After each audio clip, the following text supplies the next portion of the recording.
দর্শক, অমর একুশে বইমেলা আজ ছুটির দিনে সকাল থেকে শুরু হয়েছে শিশুপ্রহর। বিকেল ৩টা থেকে সর্বসাধারণের জন্য খুলেছে মেলার দরজা। এই মুহূর্তে বইমেলা আছেন সহকর্মী রাকিব হাসান, যুক্ত হচ্ছে তার সাথে। রাকিব, অমর একুশে বইমেলায় ছুটির দিনের পরিস্থিতি কেমন দেখছেন, জানাবেন।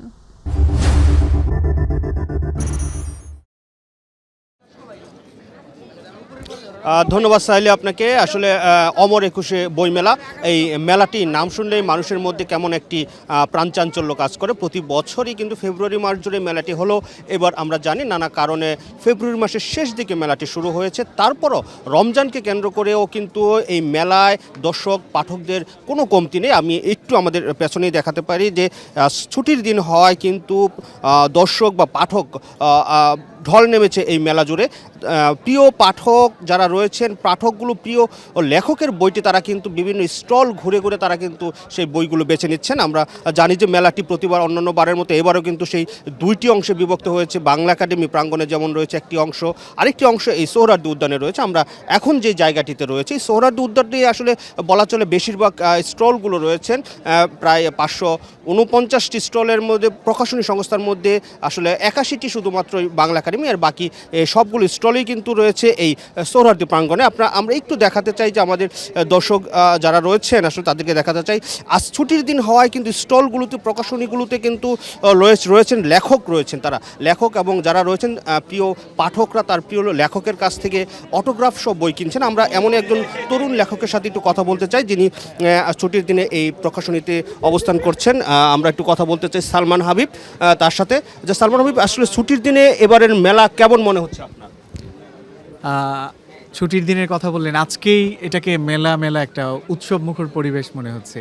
এর আগের বাকি দিনগুলোতে মানে পাঠক শূন্যতায় ভুগছিল আর কি বইমেলা। আজকেই মনে হলো যে এটা একটা মেলার আমেজ। এবারের মেলায় কয়টি বই এসেছে আপনার?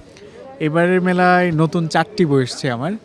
একটা হচ্ছে দূরের মানুষের কোনো ডাকনাম থাকে না, আমি তার নিদারুণ অবহেলা, আজ তার মন খারাপ এবং আমারে ভুইলা যায়েন না। ধন্যবাদ আপনাকে সালমান হাবিব। এমন আসলে আমরা একটু কথা বলতে চাইবো যে কয়েকজন পাঠক যারা রয়েছেন একটু তাদের সাথে কথা বলতে চাইবো, তাদের অনুভূতি জানতে চাইবো যে এবারের মেলাগুলো এসে তাদের কেমন লাগছেন। আমি আরেকজন প্রকাশনী সংস্থার একজন সাথে কথা বলতে চাই যে আসলে তাদের কাছে কেমন লাগছে, এবারের মেলাটা আপনার কেমন মনে হচ্ছে? আসলে আমার মনে হয় কি যে মেলাটা হওয়া প্রয়োজন ছিল আর কি, তো মেলাটা যেহেতু হয়েছে আলহামদুলিল্লাহ ভালো যাচ্ছে মেলাটা। ধন্যবাদ আপনাকে। আমরা আরেকটি প্রকাশনী যেতে চাই যে প্রত্যেকটি প্রকাশনী কিন্তু আসলে দেখতে পাচ্ছি প্রকাশনীর সামনে কিন্তু সাধারণ মানুষের ভিড় রয়েছে, পাঠকদের ভিড় রয়েছেন। এবারের মেলায় প্রতিদিনই যেমন নতুন নতুন বই আসছেন, তেমন লেখকরাও আসলে তারা উৎসাহ উদ্দীপনা নিয়ে তাদের প্রকাশনী সংস্থাগুলোতে তারা অবস্থান করছেন, এবং তারা আসলে তাদের যারা পাঠক রয়েছেন তাদের কাছে অটোগ্রাফ সব বই দিচ্ছেন। আমরা এমন একজন তরুণ আরেকজন লেখিকার সাথে কথা বলবো, তাহমিনা শিল্পী। আপনার কাছে তো জানতে চাই যে এবারের মেলাটা কেমন মনে হচ্ছে? আপনি আজকে ছুটির দিনে কেমন সাড়া পাচ্ছেন?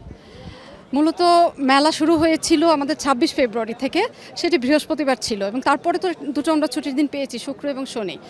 কিন্তু আমার মনে হচ্ছে যে আজকে আসলে প্রকৃত মেলার যে ফিলটা সেটা আমরা পাচ্ছি। আজকে প্রচুর লোক, এবং সেটা মেলায় না এসেও বুঝতে পেরেছি। যখন মিরপুর 10 থেকে আমি মেট্রোতে উঠি তখন দেখি অনেক ভিড়, মানে সবার মধ্যে উচ্ছ্বাস, মেলায় যাচ্ছে। এবং এই সপ্তাহটা আমার মনে হচ্ছে যে খুব জমবে, খুব ভালো থাকবে মেলাটা। এবারের মেলায় কয়টি বই এসেছে আপনার? আমার একটি বই এসেছে, কারণ মেলা আসলে হবে কি হবে না ওইটা নিয়েও আমরা একটু কনফিউশনে ছিলাম। তো একটি বই এসেছে আমার এবার, স্মৃতির কাপে এক চুমুক তুমি। এটি একটি গল্পগ্রন্থ, 14টি গল্প আছে। সামনের দিনগুলোতে মেলা কেমন জমবে বলে আশা প্রকাশ করছেন, যেহেতু সামনে ঈদ রয়েছে, রমজান চলছে? রমজানে তো একটু মেলাটা বাস্তবতা আলাদা অন্য সময় থেকে। তবে আজকে যেহেতু মেলার এই রূপটা আমি দেখতে পাচ্ছি যে আমার মনে হচ্ছে আগের রূপে আমরা ফিরে যাচ্ছি, এবং মেলার প্রতি যে আগ্রহটা সবার আজকে থেকেই ফিল করছি। এজন্য আমার মনে হচ্ছে এই সপ্তাহটাই তো আছে মূলত মেলা, আগামী রবিবারে শেষ হয়ে যাবে, এবং মেলাটা ভালো জমবে এবার আমার মনে হচ্ছে। অনেক অনেক ধন্যবাদ। সাইলি, শুনছিলেন যে এবারের মেলা আসলে আজকে থেকেই মূলত মেলার যে মানুষের যে জনস্রোত, সেই জনস্রোত কিন্তু আজকে থেকেই নেমেছে। মেলায় আসছেন মানুষজন, এবং আসলে তারা পছন্দের বইটি তারা কিনে নিচ্ছেন। এই কয়েকদিন যেই মেলা শুরু হওয়ার পর যেটি ছিল, মানুষ শুধু দেখার জন্য আসছিলেন, তারা কিছুটা অনিশ্চয়তা ছিলেন। অনেকগুলো স্টল আমরা দেখেছি যে ইনকমপ্লিট ছিল, সেই মেলাগুলো আজকে পরিপূর্ণতা পেয়েছে। পুরো মেলা শুরু হয়েছে, সামনের দিনগুলোতে মেলাটি আরও জমে উঠবে এমনটি প্রত্যাশা করছেন লেখক এবং পাঠকরা।